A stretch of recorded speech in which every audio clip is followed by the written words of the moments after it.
Assalamualaikum warahmatullahi wabarakatuh. Kembali lagi bersama saya Thoher JBI.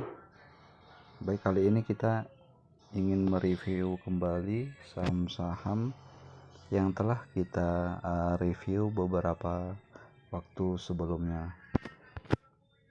Yang pertama, mungkin di sini saat ini kondisi pasar market lagi masih tutup ya, karena masih ada 30 menit lagi waktu pasar buka. Open marketnya jam 9.00. Oke, kita lihat channel dari yang pertama saham Friend.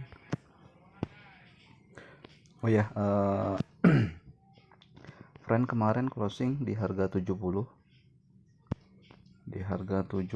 kemarin ya. Kemarin Friend closing di harga 70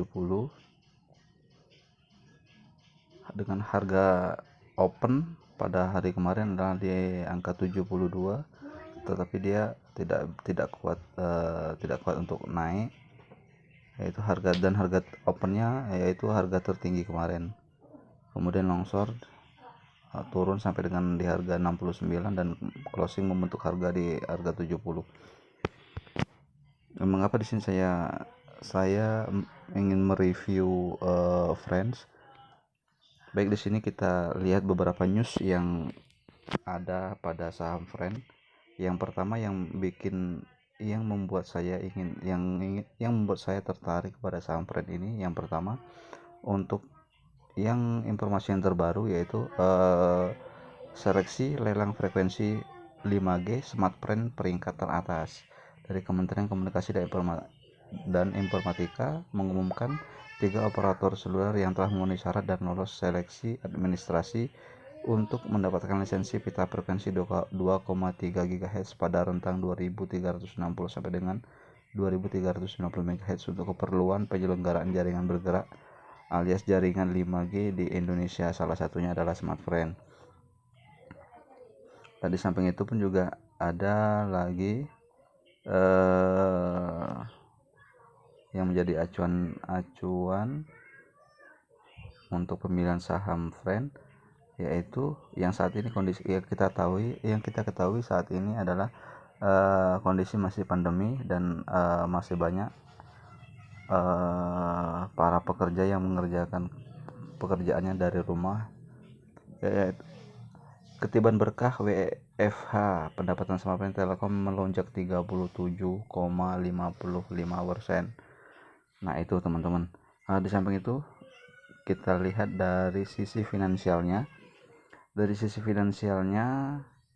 Selama tahun 2020 di kuartal pertama, di 3 bulan pertama itu total pendapatannya itu 1,995,844 dalam jutaan ya teman-teman ya.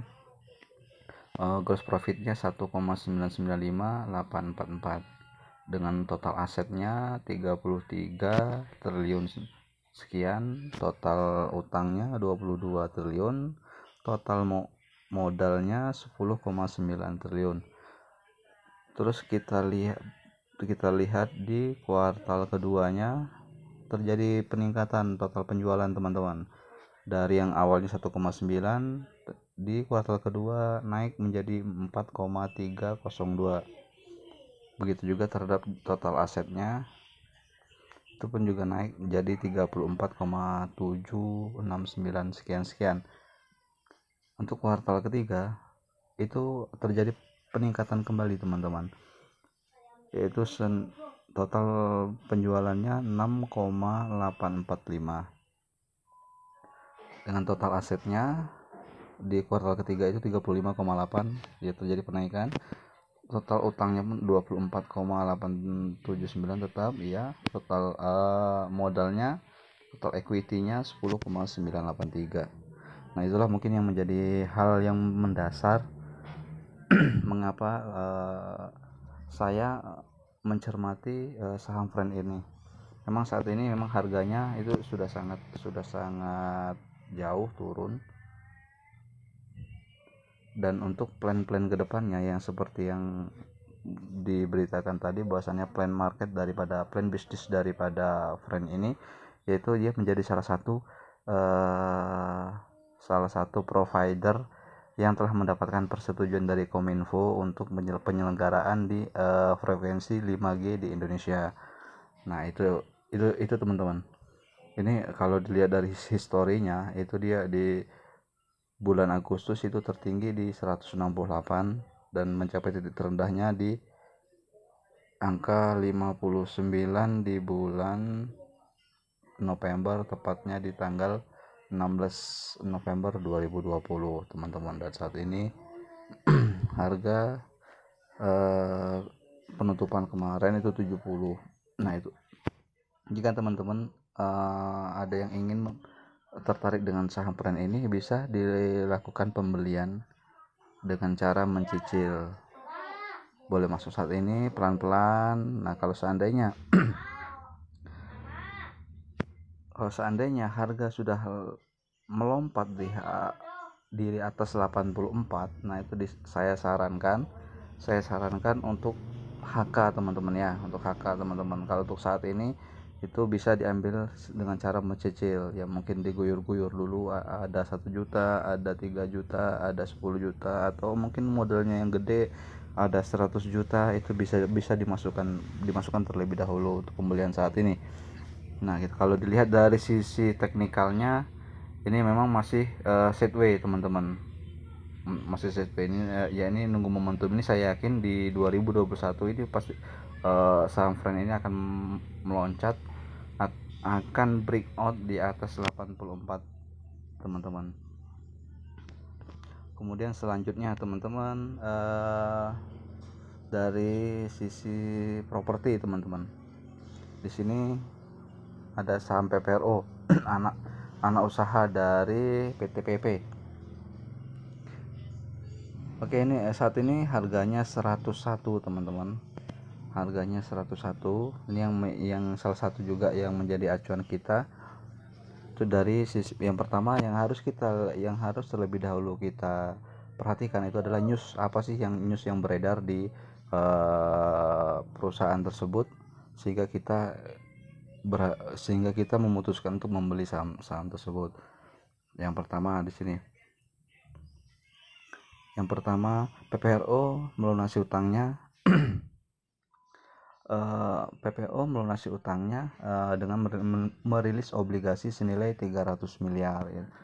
PTPP Properti Tbk atau PPRO itu bakal menggalang pendanaan di pasar modal melalui penerbitan obligasi. Hal ini disampaikan manajemen PPRO dalam keterbukaan informasi di Jakarta Selasa. Ini berita tanggal 8 Desember 2020 kemarin.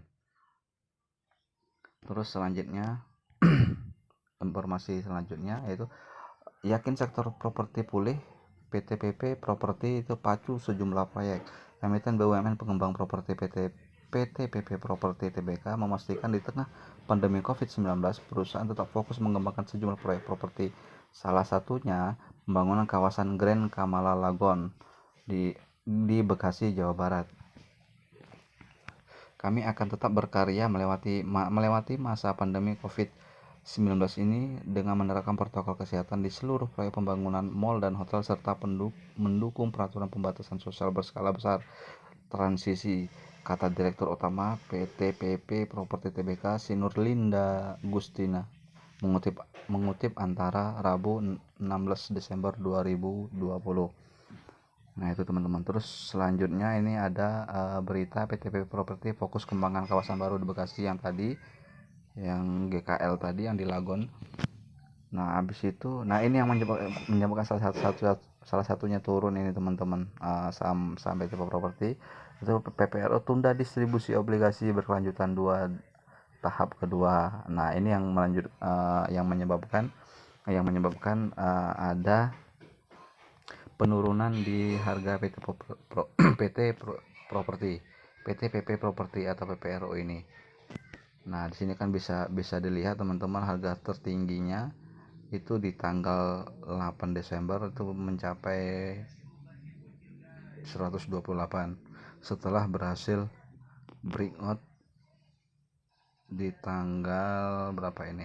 Nah, setelah berhasil bayar di tanggal 20 November teman-teman. Dari harga opennya di 54, terus high-nya 74, closingnya di angka 67, terus kemudian bergerak lanjut selama selama 1 bulan, nggak nyampe 1 bulan teman-teman, itu ada kenaikan di atas 100% teman-teman, dari 54 menjadi 128 teman-teman, dan saat ini harga itu 101. Sama seperti friend tadi, kalau seandainya ingin melakukan pembelian saham PPRO ini, bisa dilakukan penyicilan dari saat ini. jangan langsung full masuk teman-teman ya. Nah, ini di sini saya menjelaskan ini bukan untuk swing trader ataupun untuk fast trade ya. Di sini saya menjelaskan ini, saya memberikan review ini untuk saham-saham yang bisa di keep dalam beberapa bulan ke depan teman-teman. Nah, mungkin hanya itu dulu teman-teman. Nanti kalau seandainya ada pertanyaan atau seperti apa, ada kekurangan daripada penjelasan saya, bisa dicantumkan di kolom komentar. Terima kasih terlebih dahulu. Ini sekarang pukul 8.41, artinya 19 menit lagi pasar akan open teman-teman, dan saya siap-siap juga akan ingin ambil posisi teman-teman untuk mulai mencicil PPRO dan friendnya teman-teman. Baik, sekian dulu teman-teman. Sampai jumpa di review video saham berikutnya. Kalau seandainya ada yang ingin request, itu bisa dicantumkan juga di kolom komentar. Terima kasih atas perhatiannya. Assalamualaikum warahmatullahi wabarakatuh.